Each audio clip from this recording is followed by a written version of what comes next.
জল শেষ হয়ে গেল নাকি? এই জানো তো, গ্রামের সব জলাশয়ের জলস্তর না নেমে গেছে, পুকুরও শুকিয়ে গেছে, কুয়োতে জল অনেক নিচে চলে গেছে। কি যে হবে কে জানে। এই বছর তো বৃষ্টি হয়েছে কম, তার উপর মানুষজন জল ব্যবহারের চেয়ে নষ্ট করে বেশি। দেখি, মহারাজকে বলতে হবে।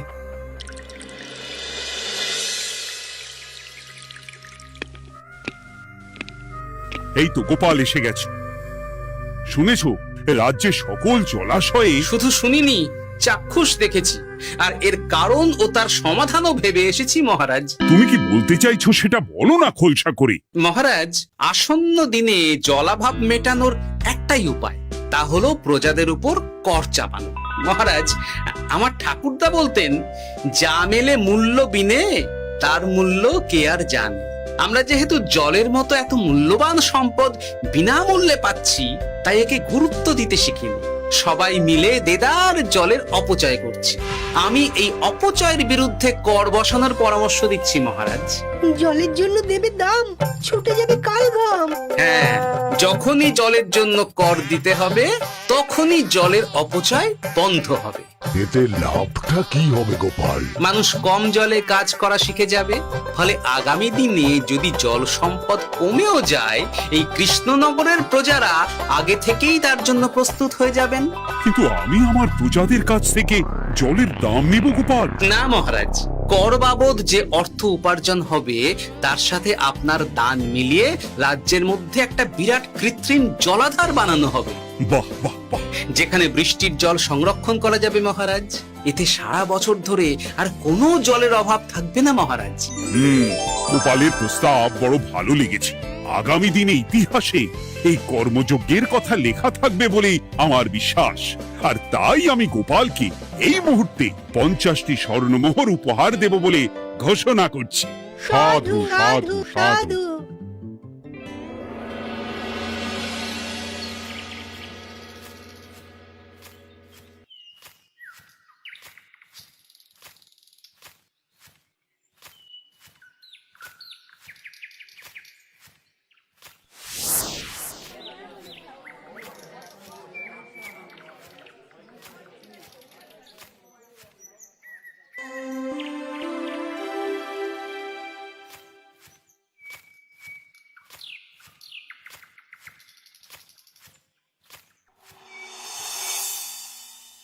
মানে আমার এই এতটুকু স্বাদ তুমি পূর্ণ করবে না?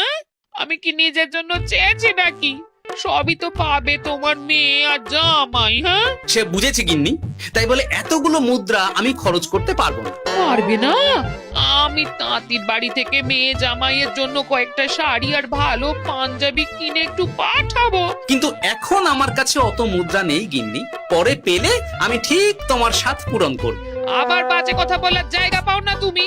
এতক্ষণ কোথায় ছিলে গো? আমি বেলায় নদীর পাড়ে গিয়েছিলাম, তখন কমলা আমাকে বলল তোমায় নাকি দেখেছে। কি দেখেছি?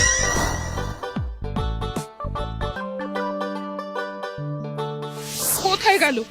এত বড় মুদ্রা থলে কি হাওয়াতে উবে গেল নাকি? এই রে, এ তো মহা ঝামেলা। কখন কে যে গিন্নিকে খবর দিচ্ছে সেটা টেরও পাইনি। বলি মুখে কুলু পাটলে যে বড়, বলি রাজা মশাইয়ের কাছ থেকে যে এত রোজগার করো, সেই মুদ্রা যায় কোথায়? কানের মাথা খেও না তো। আমি কি তোমার কোনো কিছুর অভাব রেখেছি? বলো একবার। খাওয়া পড়া কোনো কিছুর তো কোনো খামতি নেই তোমার। মানছি রাখোনি, কিন্তু তাই বলে আমিও তোমার স্ত্রী, তোমার গিন্নি গো, গিন্নি, তাই না?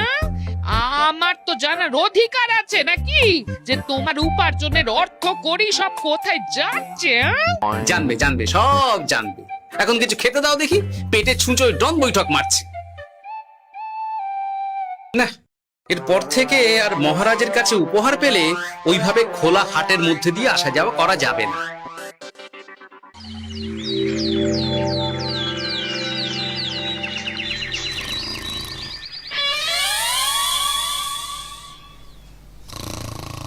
তোমার আর কোনো চিন্তা নেই গোপাল। আমি তোমার মাসোহারা তো বাড়িয়ে দিলাম, সঙ্গে প্রত্যেক দিন তুমি 10 মোহর করে পারিতোষিক পাবে। এই নাও।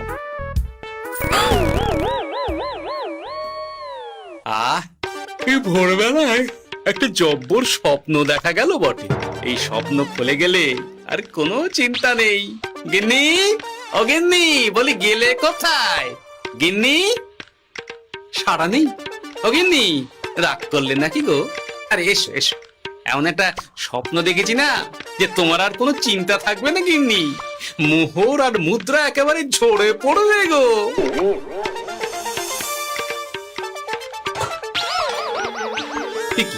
এইসব ফলাহার সাজিয়ে রেখে গেল কোথায় গিন্নি?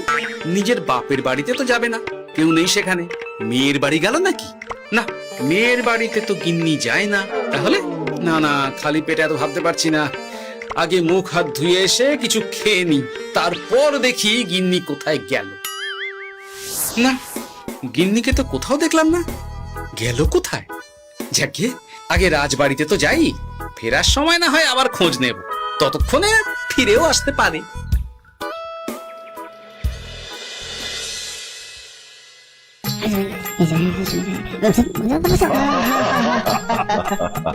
বাহ বাহ বাহ, একেই বোধহয় বলে সঙ্গগুণ।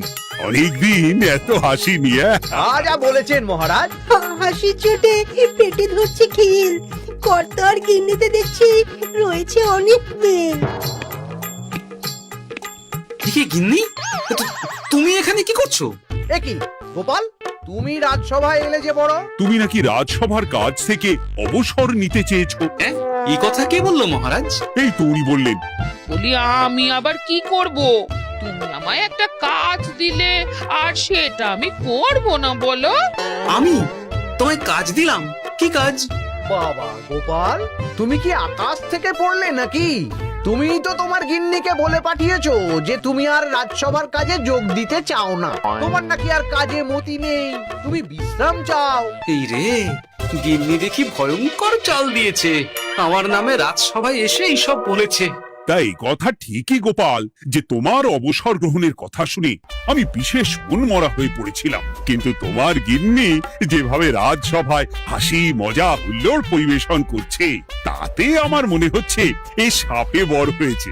এই বেলা যদি গোপালকে কায়দা করে রাজসভা থেকে তাড়ানো যায়, তাহলে আমার পথ থেকে বিরাট বড় একটা কাঁটা উপড়ে ফেলা যাবে।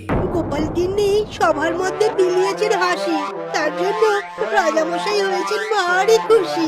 হ্যাঁ গোপাল, তাই আমি ঠিক করেছি তোমার স্থানে আমি তোমার গিন্নিকেই বহাল করব। হ্যাঁ, তোমার সঙ্গে ঘর সংসার করে ওর বুদ্ধি বেশ খোলতাই হয়েছে, সেটা বোঝাই যাচ্ছে। এছাড়াও আমাদের অনেক পরামর্শ দিয়ে সাহায্যও করতে পারবে। তাছাড়া উনি মহিলা বলে অন্দরমহলেও যেতে পারবেন, রানীমাও খুশি হবেন বলেই তো আমার বিশ্বাস। কি গোপাল গিন্নি, তোমার এই কাজ করতে কোনো আপত্তি নেই তো? আপত্তি কেন থাকবে মহারাজ? আমি ধন্য আপনি আমায় এত বড় সম্মান দিচ্ছেন বলে। এ তুমি আমার কত বড় সর্বনাশ করলে গিন্নি। তুমি কিনা শেষে আমার চাকরিটাই খেলে। এটা গোপালের জন্য বড় ভালো হলো, তাই না? কোনো কাজ করতে হবে না, কিন্তু রোজগার আগের মতোই থাকবে। অবসর আর উপার্জন একসাথে। না হে গোপাল, তুমি আর এখানে কাঁচু মাচু মুখে দাঁড়িয়ে না থেকে নিজের বিশ্রামে ব্যাঘাত ঘটিও না। আমাকে সবার কাজ শুরু করতে দাও। যথা আজ্ঞা মহারাজ।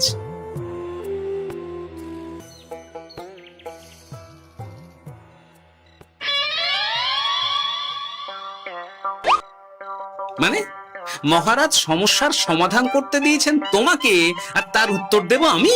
কেন? তুমি আমার চাকরি খাবে আর তোমার সেই চাকরি রাখার দায় নেব আমি? হ্যাঁ হ্যাঁ, নেবে। মানে কাল রাজসভায় মহারাজের সমস্যার সমাধান করব, সেই মতো কথা দিয়ে এসেছি। হ্যাঁ, আগাম 10টা মুদ্রাও বাগিয়ে এনেছি। তার থেকে তোমায় একটা মুদ্রা দিলাম। এখন মানে মানে আমাকে উত্তর বলে দেবে, না হলে আমি কেন দেব? আমি পাবো একটা মুদ্রা, আর তুমি আমার কাছে উত্তর জেনে নিয়ে সেটাই বলে পাবে 9 মুদ্রা। কিছুতেই না। বলবে না? না। তাহলে ভালো করে শুনে রাখো, আজ থেকে ঘরের উনুনে হাঁড়ি চড়বে না। চাকরি তো খুইয়েইছ, এবার না খেয়ে প্রাণটা খোয়ানোর জন্য তৈরি হয়ে যাও। হ্যাঁ। ওরে বাবা, এমন কথা কেন বলছো গো গিন্নি? তুমি তো জানো যে খিদে একদম সহ্য করতে পারি না। এখন যদি তুমি এইসব বলো, তাহলে আমার রক্ষে নেই গো। বেশ, তা তাহলে আমি যা জানতে চাইছি শ্বশুর শ্বশুর করে বলে ফেলো দেখি। এ আমি কি শাঁখের করাতে পড়লাম রে বাবা! ঠাকুর, এত দুর্ভোগ লেখা ছিল, ঘরে বাইরে সব জায়গায় এত হেনস্থা যে সহ্য করা যায় না ঠাকুর।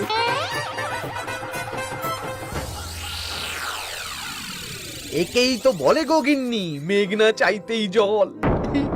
এতদিন কতভাবে চেষ্টা করেছি গোপালকে রাজসভা থেকে তাড়াবার, আর গোপাল নিজেই কিনা রাজসভা থেকে পালিয়ে গেল।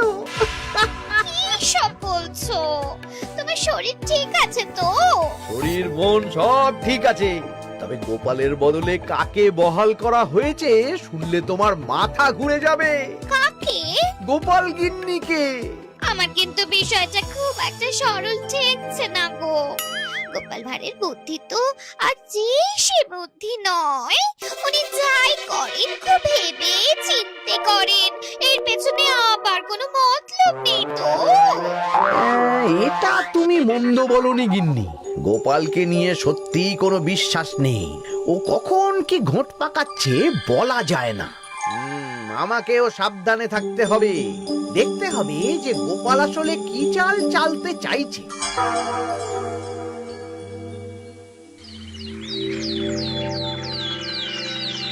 হ্যাঁ গোপাল গিন্নি, এই একটাই প্রশ্ন আমায় সারা রাত ধরে জাগিয়ে রেখেছে। মানুষ মরে ভূত হয়, ভূত কি মরে? তাহলে ভূত মরলে কি হয়?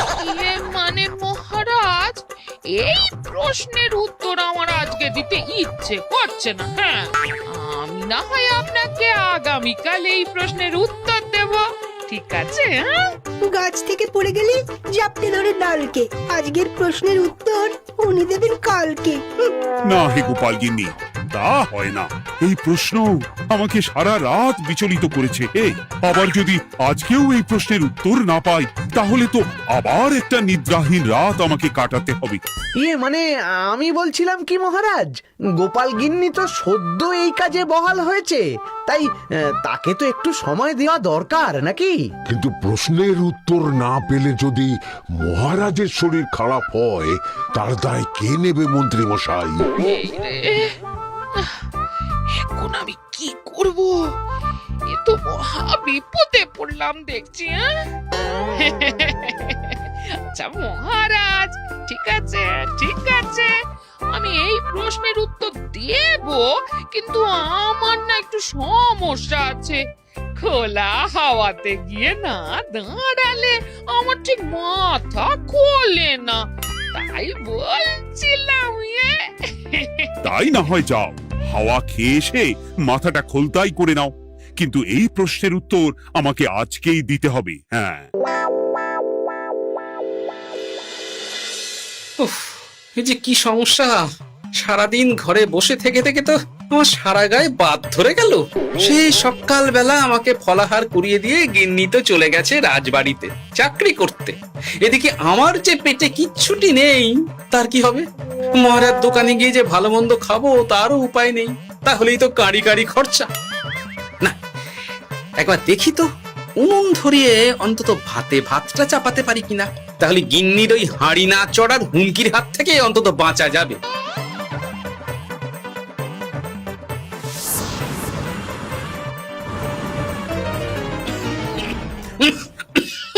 ও বাবা গো, ও বাবা, এত কেসে কেসে সোজা শেষ যাত্রা হয়ে যাবে আমার। না, এর চেয়ে না খেয়ে মরাও ঢের ভালো। দেখি তুমি বাড়িতে কেন? এত হাঁপাচ্ছ কেন? ষাঁড়ে তাড়া করেছে নাকি? আরে না গো, মানুষ মরে ভূত হয়, ভূত কি মরে? তাহলে ভূত মরলে কি হয়? খোলা হাওয়াতে গিয়ে না দাঁড়ালে আমার ঠিক মাথা খোলে না। ও, এই হলো ব্যাপার। বেশ, এর উত্তর তোমায় আমি বলে দিচ্ছি। ভূত মরে প্রথমে এক ঝুড়ি অন্ধকার হয়, সেই অন্ধকার হাওয়াতে উড়ে বেড়ায়। এক সময় সেই অন্ধকার পাতলা হতে হতে কুয়াশার মতো হয়ে যায়। ব্যাস, মিটে গেল।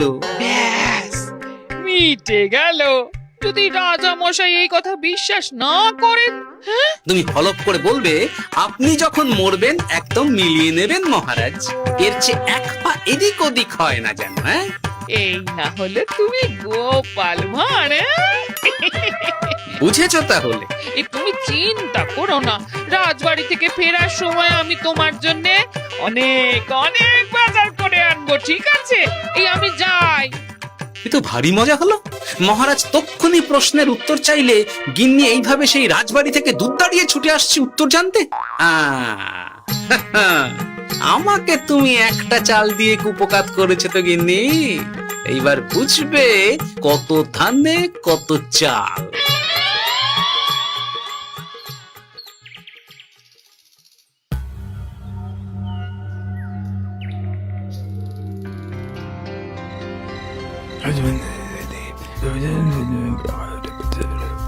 বুঝেছিস তো তোর কাজটা? খুব বুঝেছি গোপাল দাদা।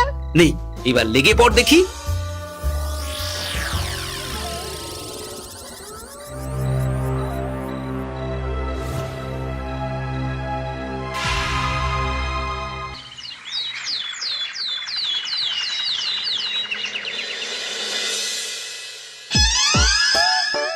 তাহলে আর বলছি কি তোমাদের, সকালবেলায় উঠে দেখি মুখের এই হাল। এই কাণ্ড কি করে হলো মহারাজ? আহ, তার আমি কি জানি। আমি সকালে উঠে আয়নায় নিজেকে এই অবস্থায় দেখে খুব চিন্তায় রয়েছি। গোপাল গিন্নি, আগে মহারাজ, গোপাল থাকলে যে কাজ করতো সেটা তো তোমাকেই করতে হবে, বলতে হবে এর সমাধান কি। হ্যাঁ মানে আমি হ্যাঁ হ্যাঁ, আমার মনে আছে। তোমার তো আবার হাওয়া না খেলে চলে না। যাও যাও, তাড়াতাড়ি হাওয়া খেয়ে এর উত্তর নিয়ে এসো।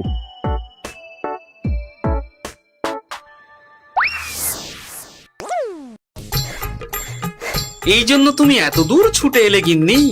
মহারাজকে বলবে যে তিনি যেন আজ রাতে চাদরটা মুখে ভালো করে মুড়িয়ে ঘুমোন, তাহলেই মিটে যাবে।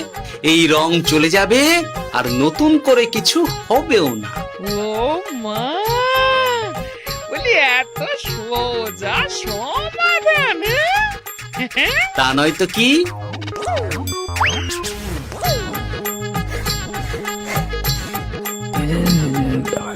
কাল সারা রাত আকাশে একবার দেখলাম চাঁদ উঠেছে, আর একবার দেখলাম ঘোর অমাবস্যা।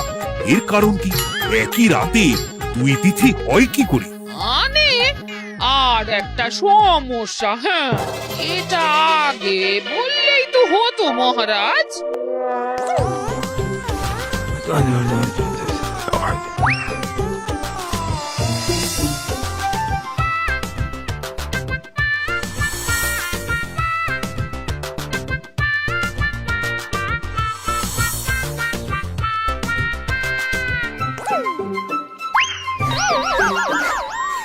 এ কি, তুমি হাওয়া খেতে গিয়ে এইভাবে খাবি খাচ্ছ কেন গোপাল গিন্নি? এর কারণ আমি জানি মহারাজ। সে কি কাণ্ড! তুমি কি করে জানলে? গোপাল গিন্নি মোটেও হাওয়া খেতে যায়নি মহারাজ, সে গেছিল নিজের বাড়িতে গোপালের কাছে আপনার বলা প্রশ্নের উত্তর জেনে আসতে। মানে গোপাল গিন্নি তার মানে আমাকে ঠকিয়েছে? তা জানি না মহারাজ, তবে আমার মনে হয় এর পেছনে গোপালের কোনো গভীর ষড়যন্ত্র আছে, না হলে সে এমনটা করবে কেন? আর এক রাতেই আপনার সাথে এতগুলো অদ্ভুত ঘটনা পর পর ঘটবে কেন? বটে, এক্ষুনি গোপালকে ডেকে আনো।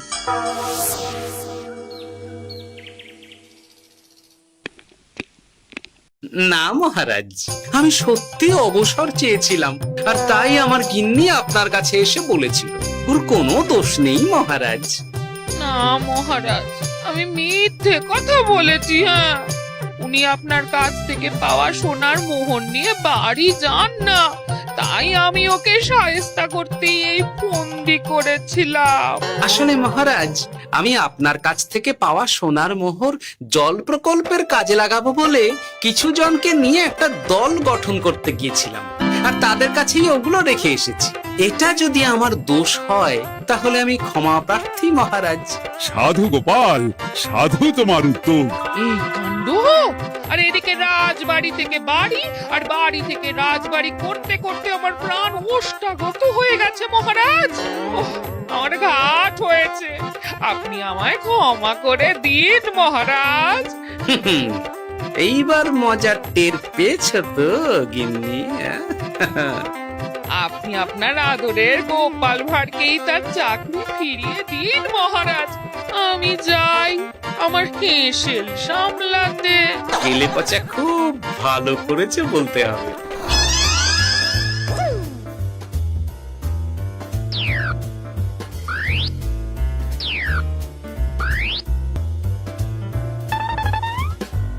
তবে মহারাজ, অমাবস্যা পূর্ণিমা সব আমার বুদ্ধিতেই কেলেপচা করেছিল।